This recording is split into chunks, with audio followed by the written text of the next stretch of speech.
Today, Caillou's bitch ass is going to learn that cheating is wrong and that he's a dick face, piss-laced cum bucket filled with fucking dog shit.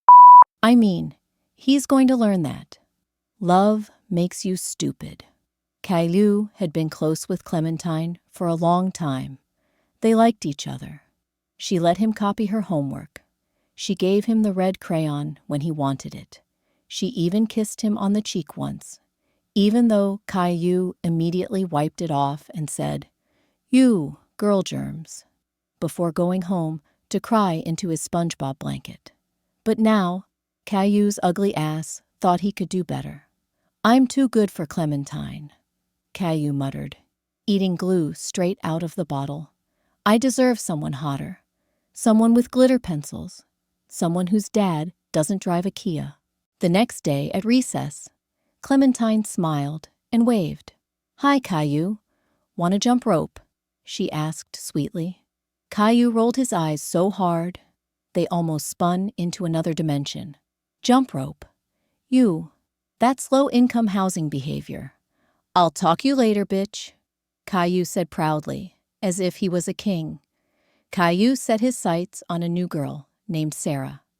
Sarah was the most popular girl in class.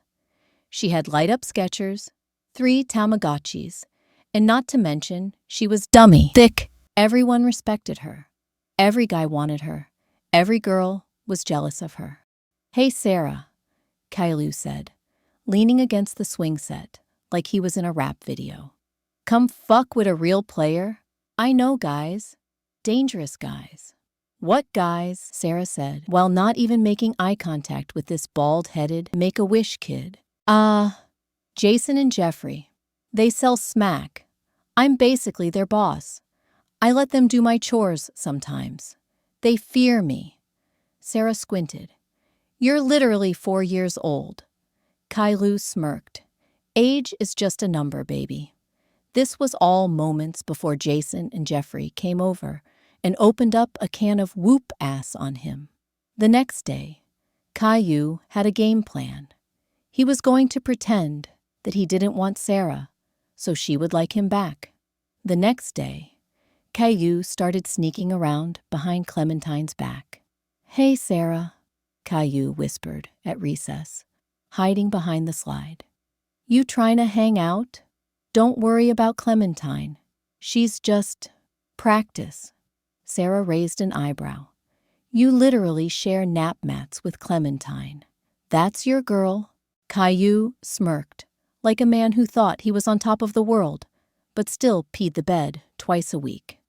"Yeah, but I'm built different. Clementine's my weekday girlfriend. You're my weekend." Clementine noticed things. Caillou stopped sitting with her at snack time. He stopped letting her borrow his crayons. He even ignored her when she gave him the good swing. "Caillou, are you mad at me?" Clementine asked sweetly. Caillou rolled his eyes. "No, Clementine. I'm just a busy man now." "Yeah, right. What are you busy doing? Crying over every little thing?" Clementine said. This made Caillou angry.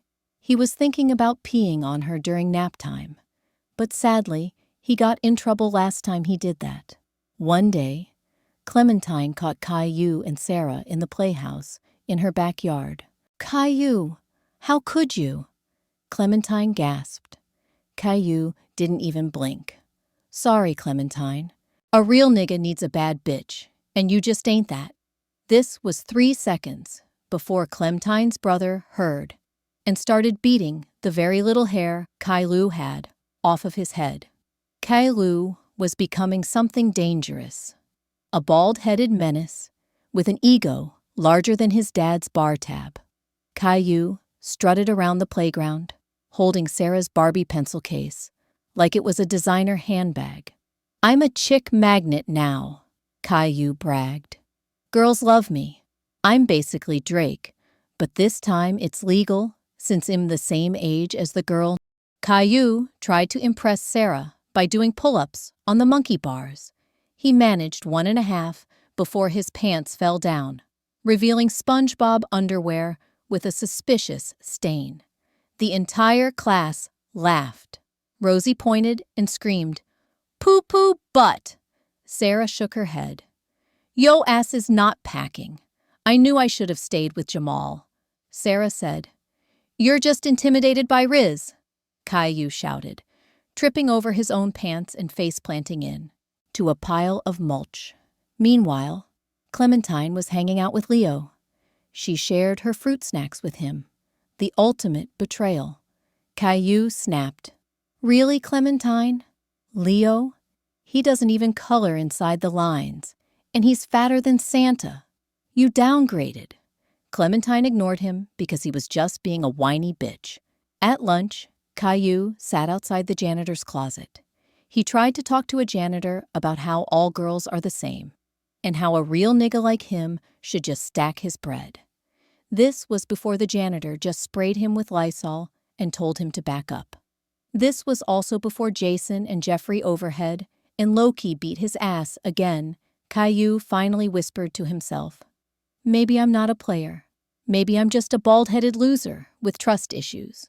Yes, you are Caillou," his mom said on the drive home.